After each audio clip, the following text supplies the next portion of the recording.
پاتې مزل.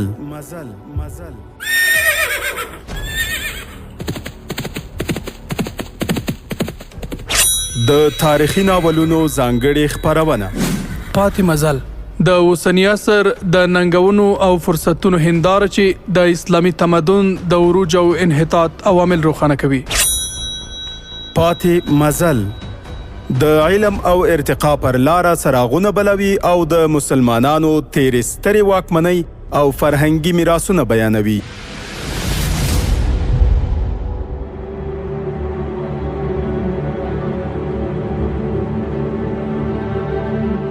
د امید رادیو ډیرو قدرمنو اوریدونکو هیله ده چې ټول به روغ جوړ او په ورځنیو چارو کې بریالي اوسئ.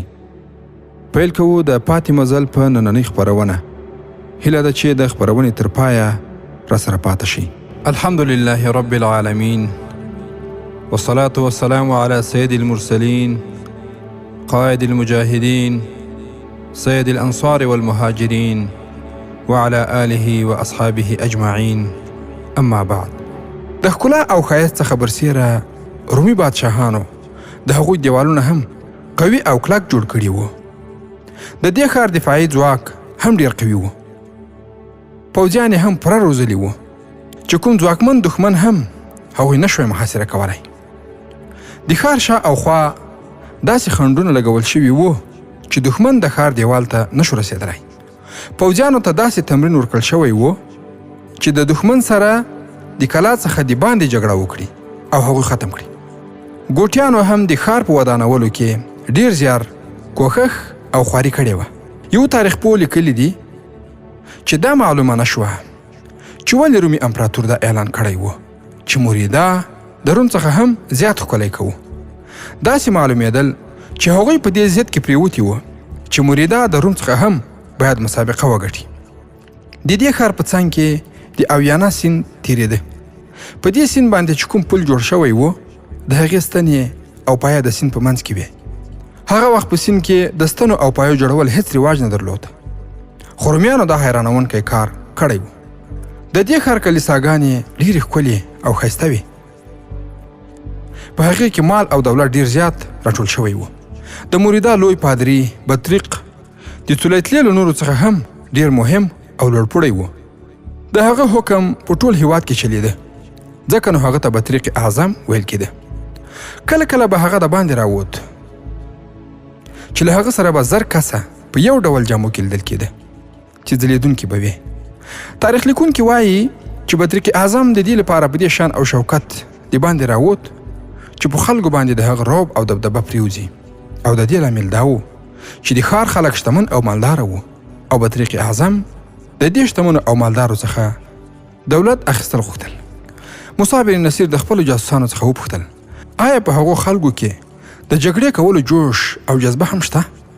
زه خو وایم نه به وي، ځکه چې د خلکو سره یا جذبه وي یا مال او دولت. مال او دولت خلک د مزو چلچو په لوري باندې بیایي. ورونو، په دغه حالت کې چې د موسی بن نصیر رحمه الله ځینې مشاورین هم ناست وو او هغه جاسوسان هم وو چې مخکې له مخکې موریدا ته لیږلي ول، نو هغوی چپ کې نه ناستل او د خپل امیر دغه خبرې تایید نه کړې. هر مشر باید دغسې هوښیار، بیدار، باذکاوته او بافهمه دوراندیشه ملګري له ځان سره ولري، لکه څنګه چې موسی بن نصیر رحمه الله له ځانه سره درلودل. ورونو، په همدې هکله باندې یو حدیث شریف هم دی.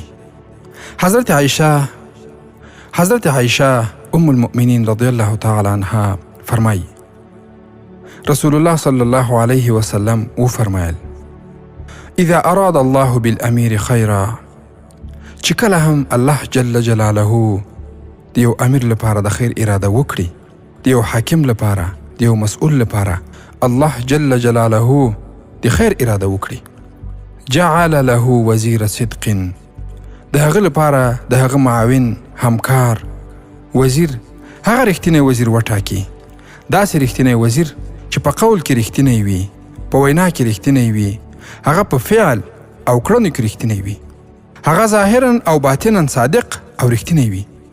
رسول الله صلی الله علیه وسلم فرمایي ان نسی ذکره کله دغه امیر څخه کومه خبره هیره شي نو دغه رښتینی او صادق وزیر هغه خبره ور یادوي. که د شریعت په کوم حکم کې دغه امیر خطا شي دغه صادق او رښتینی وزیر هغه شرعي حکم ورته ښیي. که دغه امیر د یو مظلوم په قضیه کې خطا شي او د ظالم په حق او د هغه په نفع فیصله وکړي دغه وزیر خپل امیر ته هغه د مظلوم قضیه روښانه کوي. که دغه امیر د رعیت په کارونو کې د رعیت په مصالحو او منافعو کې هم خطا شي نو دغه رښتینی وزیر او معاون دغه خپل امیر ته هغه لاره ښیي. ان نسي ذکره وان ذکر اعانه. رسول الله صلی الله علیه وسلم فرمایي دغه امیر ته هغه لاره ور معلوموي او ور یادوي. بیا هم له خپل امیر سره دی په خپل رای ورکولو باندې له هغه سره اعانت کوي یا د هغه سره اعانت په قول کې کوي او یا په فعل کې ورسره همکار وي. واذا اراد به غیر ذلك.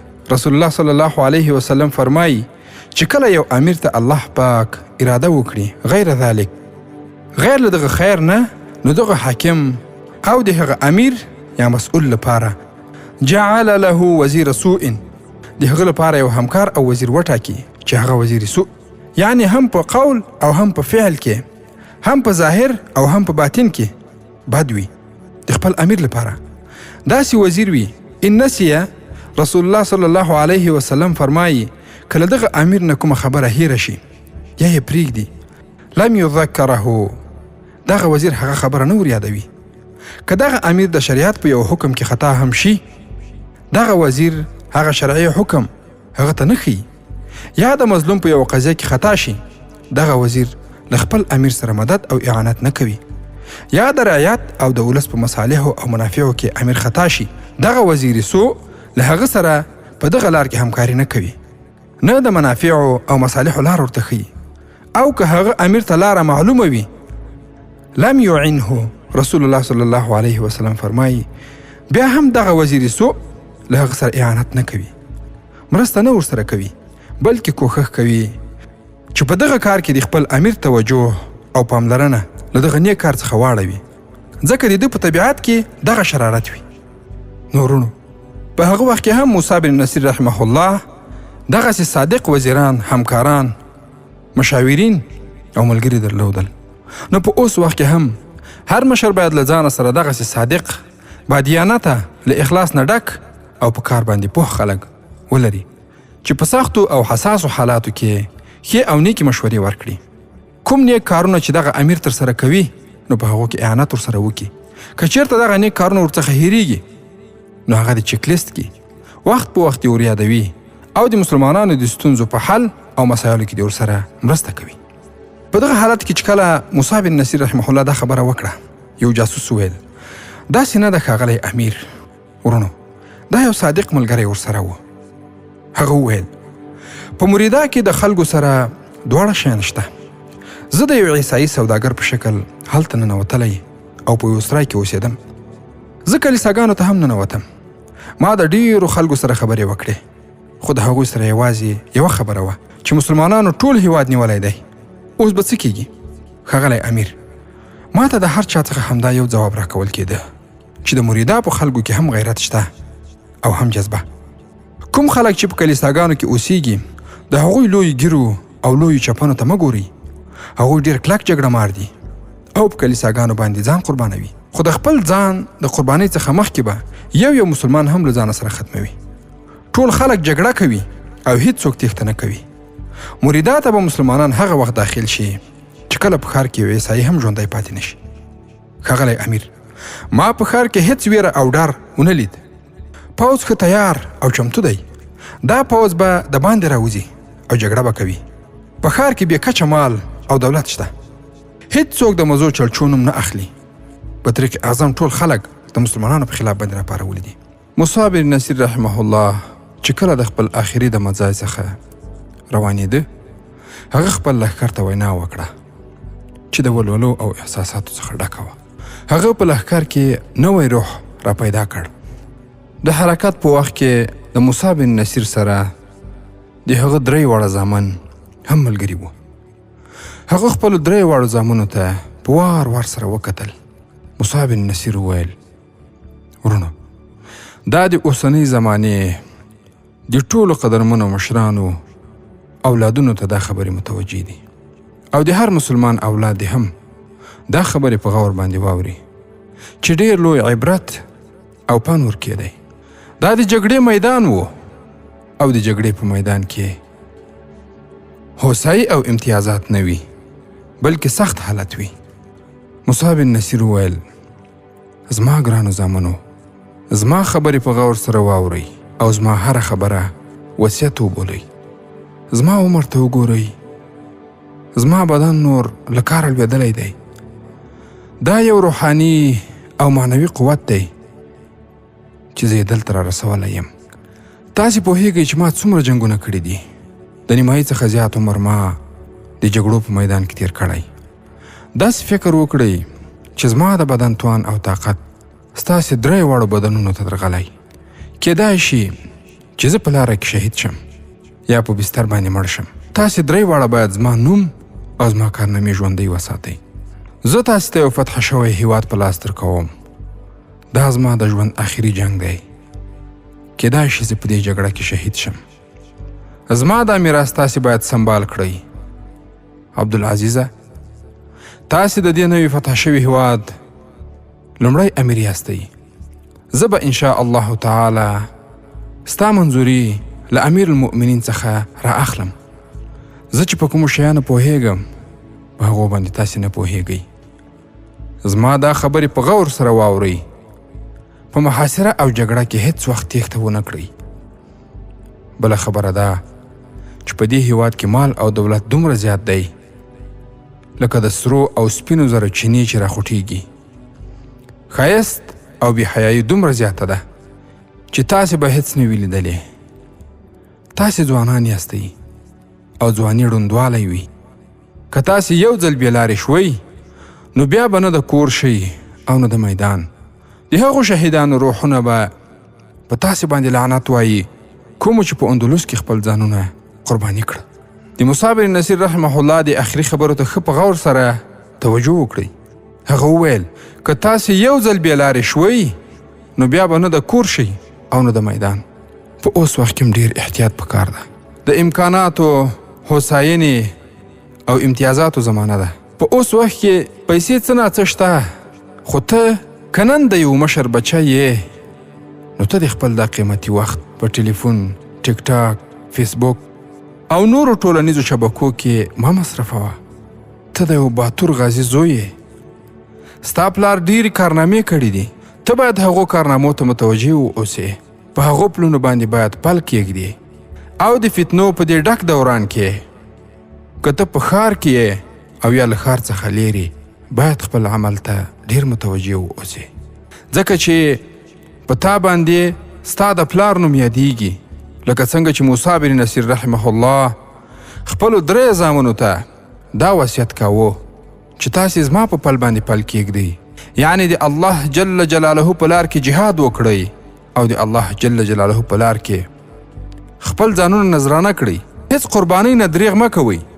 د جګړو له میدانه مه تښتئ. او د خواهشاتو په وخت کې چې کله په تاسې باندې هوساینه راغله نو خواهشاتو ته مو خپل مخ مه ور اړوئ. که چیرته تاسې خواهشاتو ته مخ ور واړاو نو داسې به بې لارې شئ چې نه به د کور شئ او نه د میدان. نو په اوس وخت کې هم عام مجاهدین او یا د قدرمنو مشرانو بچیان باید د خپلو تیرو غازیانو تاریخونه مطالعه کړي. ډېرې وړتیاوې په ځان کې پیدا کړي. ځکه چې کېدلی شي ډېر مشران مو سپین ږیري شوي وي. له هغوی څخه تجربې ولیکئ، زده یې کړئ، ورڅخه واورئ او پر روانو وختونو کې د الله د دین په لار کې او پر روانو وختونو کې د الله د دین په لار کې ورڅخه ګټه پورته کړئ. ورونو، له دې خبرو څخه وروسته د مصعب بن نصیر رحمه الله زوی عبدالعزیز وویل همداسې به کېږي ښاغلی پلار، همداسې. مصعب بن نصیر وویل اوس په دې فکر وکړئ چې مریدا به په څه ډول باندې نیول کېږي. مریدا زموږ څخه د وینې او ځانونو ډېره قرباني غواړي. 3 واړو زامنو یې وویل موږ به قرباني ورکوو. په مریدا کې هم یو ماڼۍ او قصر و چې د اندلس د بادشاه نماینده ورکې اوسېده. استازی به د بادشاهي کورنۍ غړی و. په دې وخت کې چې کوم استازی او لوړپوړی چارواکی په مریدا کې و، هغه د راډریک نږدې خپلوان چې نوم یې رازلیف و. عمر یې نږدې 40 کاله و. د بادشاه نماینده او استازی هم د بادشاه په شان و. خو د راډریک له وژل کېدو څخه وروسته د هغه حیثیت کمزوری شوی و. د دې لامل دا نه و چې راډریک مړ شوی و، بلکې اصلي لامل یې دا و چې د راډریک یوه کونډه هلته راغلې وه چې د ملکې حیثیت یې درلود. د راډریک د مړینې په سبب د هغو څو ښځې او مېرمنې کونډې شوې وې. په دې مېرمنو کې یوه ځوانه ښځه هم وه چې ایجیلونا نومېده. د دې عمر دا وخت د 28 کالو په شاوخوا کې و. څرنګه چې دا د بادشاهي کورنۍ غړې وه، نو کومې سیمې چې لا غازیانو نه وې نیولې، په هغو کې د ایجیلونا حکم او واکمني چلېده. ټول چارواکي او پوځي جنرالان د هغې تر لاس لاندې او تابع یې وو. څو وخت چې راډریک د ګادلت د جګړې لپاره ته ایجیلونا مریدا ته ولاړه. راډریک په خپل حرم کې ډېرې حسینې او ښکلې نجونې او ښځې راټولې کړې وې. خو په ایجیلونا کې څه داسې راښکون او کشش موجود و چې په نورو کې نه و. د راډریک د مړینې څخه وروسته د ایجیلونا حسن او ښکلا څه داسې اغیز او اثر وکړ چې ټولو تاریخونو د هغې یادونه کړې. تاریخونه لیکي چې د هغې حسن او ښکلا په خپل ځای وه، خو د هغې ناز، نخرو، خبرو او سلوک د جادو په شان باندې اثر او اغیز درلود. او تاریخونه دا هم لیکي چې هغه په ژبه کمه او په سترګو زیاته غږېده. ځینو تاریخونو لیکلي چې د هغې مور یهودڼه وه، خو ځینې لیکلي دي چې مور یې یونانۍ یا عیسایي وه. په هر حال ایجیلونا د بادشاهي کورنۍ غړې بلل کېده. د اندلس اصلي ملکه د رجماند مور وه، خو راډریک ایجیلونا ته هم د ملکې حیثیت او درجه ورکړې وه. ایجیلونا د سترګو په اشاره خپل حکمونه په خلکو باندې منل، خو هیڅ چاته دا دلیل هم په لاس نه ورکاوه چې هغه چالاکه او چلبازه مېرمن ده. هغه وخت چې د راډریک د مړینې خبر خپور شو، په مریدا کې د راډریک استازی او نماینده رازلیف تولیتلې ته ولاړ. هلته له ایجیلونا سره مخامخ شو. هغه لا مخکې اړیکې ورسره پیدا کړې وې او ملګرتیا یې جوړه کړې وه. رازلیف هغې ته وویل، ایجیلونا، تاسې دلته څوک په ډاډ او آرام سره نه پرېږدي. دلته د پردې تر شا د بادشاهۍ او تخت لپاره دسیسې پیل شوي دي. د تخت وارث شهزاده رجماند دی او هغه د ملکې زوی هم دی. خو ورونو، راډریک له نورو مېرمنو څخه هم زامن درلودل. ده ورته وویل، ستا ښه بخت او قیمت دا دی چې اولاد نه لرې. ما اورېدلی دي چې ملکې ته دا شک پیدا شوی چې تاسې د لوړپوړو چارواکو او جنرالانو سره لاس یو کړی او خپل ځان د اندلس ملکه جوړوئ. زه اوس تا د دې خطر څخه خبروم چې باید له تولیتلې څخه ته ولاړه شي. ایجیلونا وپوښتل، چیرې ولاړه سم؟ رازلیف ځواب ورکړ، زما سره مریدا ته ولاړه شه. ایجیلونا وپوښتل، هلته به څه وشي او زما حیثیت به څه وي؟ رازلیف وویل، هلته به ته ملکه یې، زه به ستا سره وم. که کوم بل خوب ګورې نو هغه له زړه څخه وباسه. د اندلس بادشاهي مسلمانانو ټوټه ټوټه کړې. زموږ جنګي ځواک کمزوری شوی. د مسلمانانو هدف او مقصد اوس تولیتله ده. اوس چې په موږ کې هر څوک هر چیرې وي، هلته به بادشاه او واکمن وي. موږ دواړه د بادشاهي کورنۍ غړي یو، نو په مریدا کې به خپلواک حکومت جوړ کړو. د مریدا دفاع ډیره قوي ده. پوځ یې ښه ځواکمن او زیات دی. کراره به د خپلې بادشاهۍ ساحه پراخوو. مریدا زموږ دیني مرکز او همدارنګه به طریق اعظم هلته د ژوندانه شپې او ورځې تېروي. په تا کې دا ښه والی او ځواک شته چې به طریق اعظم په خپل موټي او لاس کې وساتي. ته کلیسا د خپل ځان تابع کولی شي. راځه له ما سره ولاړه سه. دا هر څه به درته برابر شي. ورونو، راتلونکې ورځ ایجیلونا خپل سامان او اسباب په ګاډۍ کې کېښودل. هغه هیچا هم منع نه کړه چې چیرې ځي. د راډریک نور وارثان خو خوشحاله وو چې د تخت او تاج یوه دعوه کوونکې کمه شي. د هغې څخه هیچا هم پوښتنه ونه کړه چې هغه چیرې ځي او نه دا چا ولیدل چې هغه له ځانه سره کوم شیان وړي. هغې د مرغلرو په شکل کې سپین او سره زر او نوره ښه پرېمانه خزانه له ځانه سره واخیسته د هغې سره خپل خدمت کوونکي او غلامان یې هم ملګري وي. له هغې سره رازلیف نه و، ځکه مخکې مریدا ته هغه روان شوی و او په لاره کې ایجلیونا ته ولاړ و. له هغه سره خپل ساتونکی هم و. کله چې د ایجلیونا کاروان له هغه سره یو ځای شو، نو دواړه په ګډه مریدا ته روان شو. کله چې هغوی مریدا ته ورسېدل، نو رازلیف ایجلیونا په بادشاهي ماڼۍ کې ځای پر ځای کړه. خو هېڅ چارواکي ته یې ونه ویل چې موږ اوس یو خپلواک حکومت جوړوو، ځکه هلته دا خطر موجود و چې جنرالان او لوړپوړي چارواکي به د هغوی د حکم له منلو څخه انکار وکړي. هغوی خلکو ته دا ښودل چې موږ د بادشاهي کورنۍ غړي یو.